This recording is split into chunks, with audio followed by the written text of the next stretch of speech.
بسم اللہ الرحمن الرحیم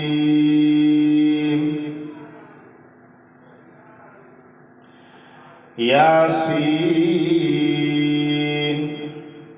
والقرآن الحکیم انک لمن المرسلین علی صراط مستقیم صدق اللہ العظیم وصدق رسولہ النبی الکریم الامین والصلاة والسلام علی سید الرسل وخاتم النبیین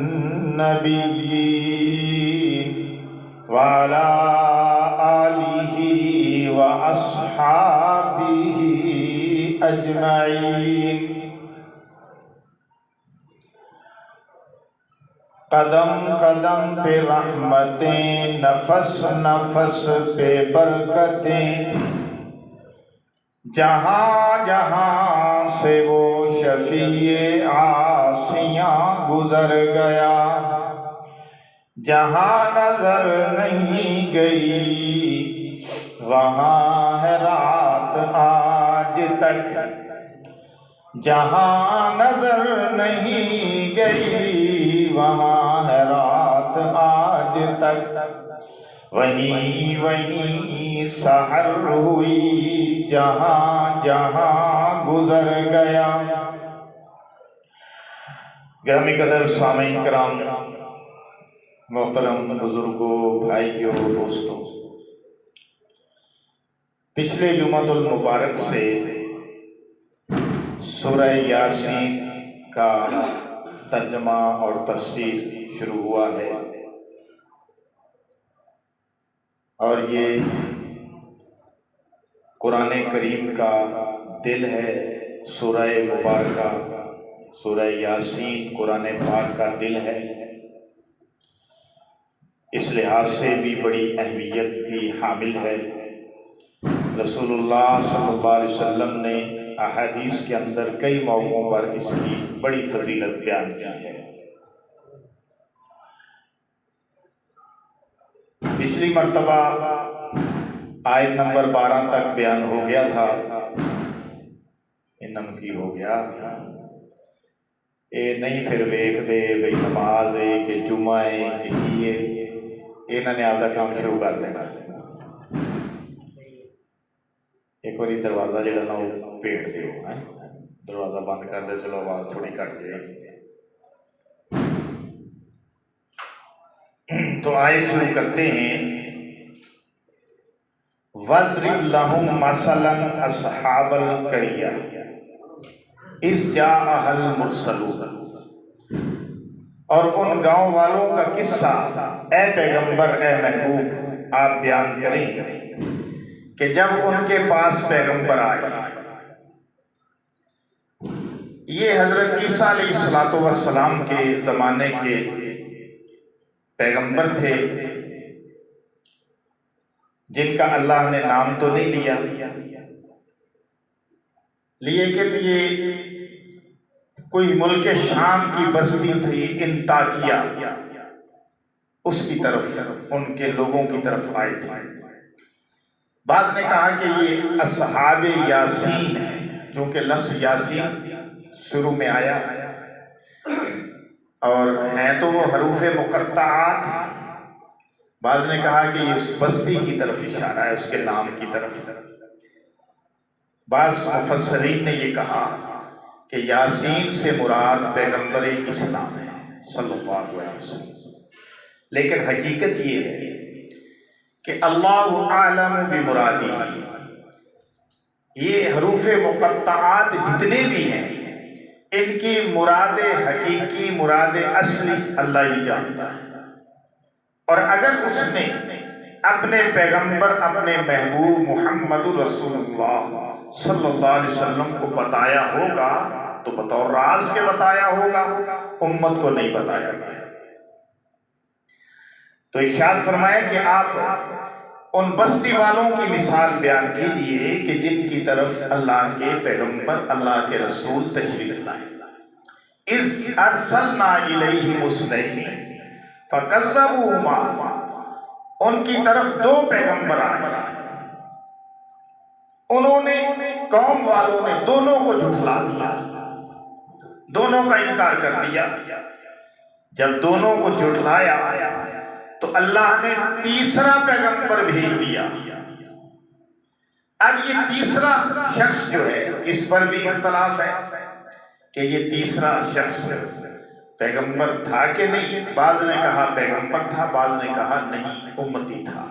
ان کی سپورٹ کے لیے آیا، ان کی مدد کے لیے آیا، اور اس نے آ کر سپورٹ بھی کی، مدد بھی کی، تبلیغ بھی کی. کہ جیسے سیدنا ابو بکر صدیق رضی اللہ تعالیٰ نے جب اسلام قبول کیا تو پہلا سوال یہ کیا کہ یا رسول اللہ میرا کیا کام ہے؟ تو حضور نے فرمایا جو میرا کام ہے وہ تیرا کام ہے. یعنی جس کلمے کی طرف میں بلا رہا ہوں ایسے امتی اس کلمے کی طرف تو بلائے گا. میں بطور نبی کے بلاتا ہوں، تو بطور امتی کے بلا.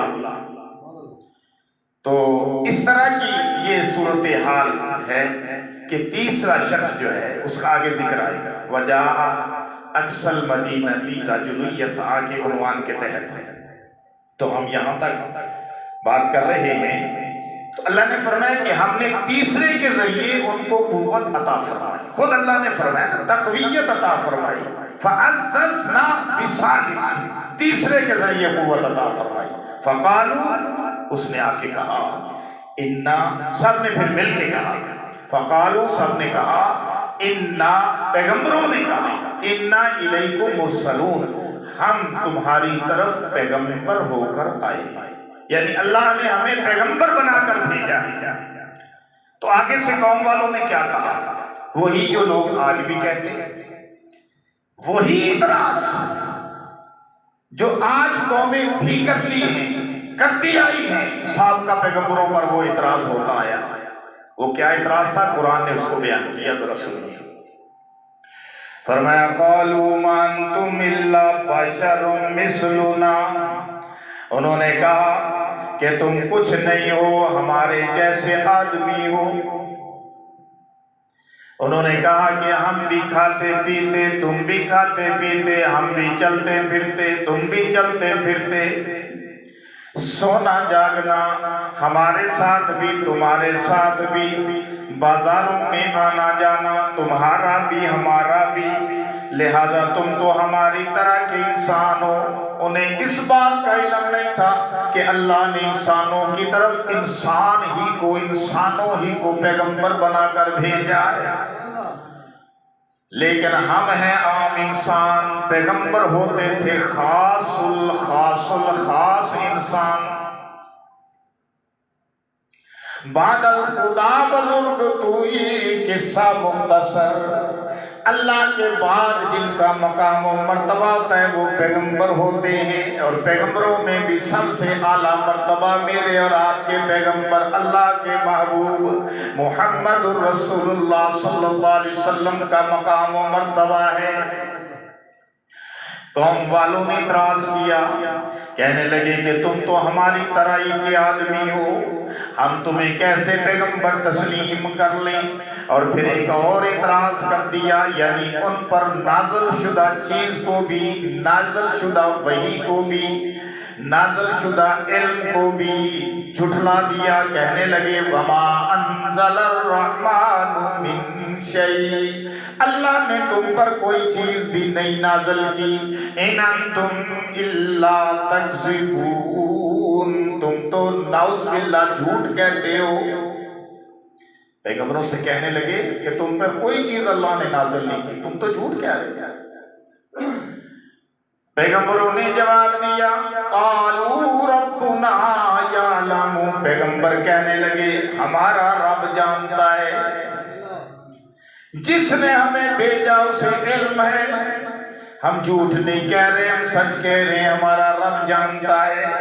انا الیکم لمرسلون، ہم تمہاری طرف پیغمبر بنا کر بھیجے گئے ہیں، اللہ جانتا ہے۔ وما علینا الا البلاغ المبین، ہمارے ذمے تو بس اتنا ہے کہ اللہ کا پیغام صاف صاف پہنچا دے، باقی اللہ جانے تے تسی جانو۔ ساڑھے ذمے اللہ کا پیغام پہنچانا ہے، وہ اسی پہنچا دیتا ہے۔ جی میں اپنے علماء کرام، خطیب حضرات، مولوی حضرات جس وقت تقریر بند کرتے ہیں تے کہندے نے وما علینا الا البلاغ المبین، ساڑھے ذمے تے بھائی جی پہنچا دینا سی، اسی پہنچا دیتا ہے، ہن رب جانے تے جگ جانے۔ قالوا انا تطیرنا بکم، اب قوم والوں نے پھر اعتراض کیا پیغمبروں پر، کہنے لگے کہ ہم تو تمہیں نامبارک خیال کرتے ہیں۔ شاید کوئی اس طرح کا واقعہ ہوا ہو کہ ان دنوں میں بارش رک گئی، بارش نہیں ہو رہی تھی، اور ادھر پیغمبروں کی دعوت و تبلیغ کا کام چل رہا تھا، تو انہوں نے اعتراض کر دیا کہ جب سے تم آئے ہو بارشیں بند ہو گئی ہیں، لہذا ہم تو تمہیں نامبارک دیکھ رہے ہیں۔ یہ انہوں نے اعتراض کر دیا کفار نے۔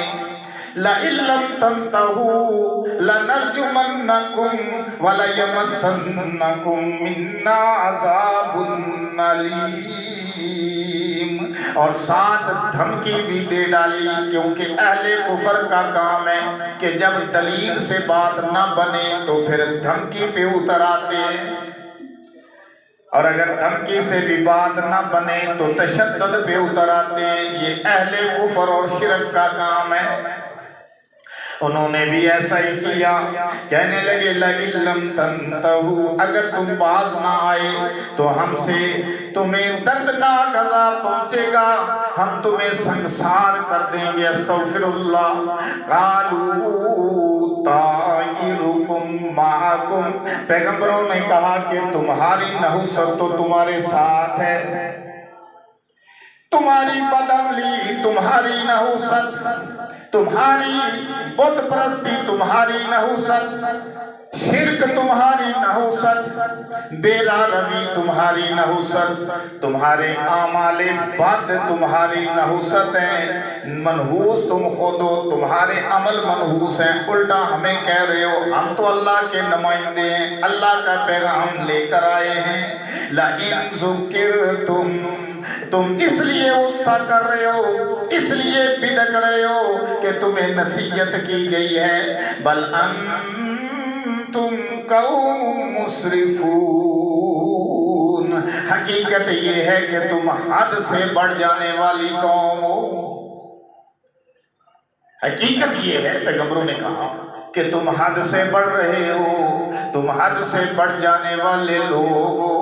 اب یہ بات چیت ہو رہی تھی کہ شہر کے پرلے کنارے سے ایک آدمی ہے جو جھونپڑی کے اندر رہتا تھا، اور اس کا نام میں نے پچھلی مرتبہ بتایا حاجی حبیب نجار تھا، نجاری کا ترخانے کا کام کرتا تھا، اللہ کا نیک بندہ تھا۔ اس نے جب سنا کہ پیغمبر تبلیغ کر رہے ہیں اور لوگ نہیں مان رہے تو وہاں سے اس نے دوڑ لگا دی، دوڑتا ہوا پہنچا۔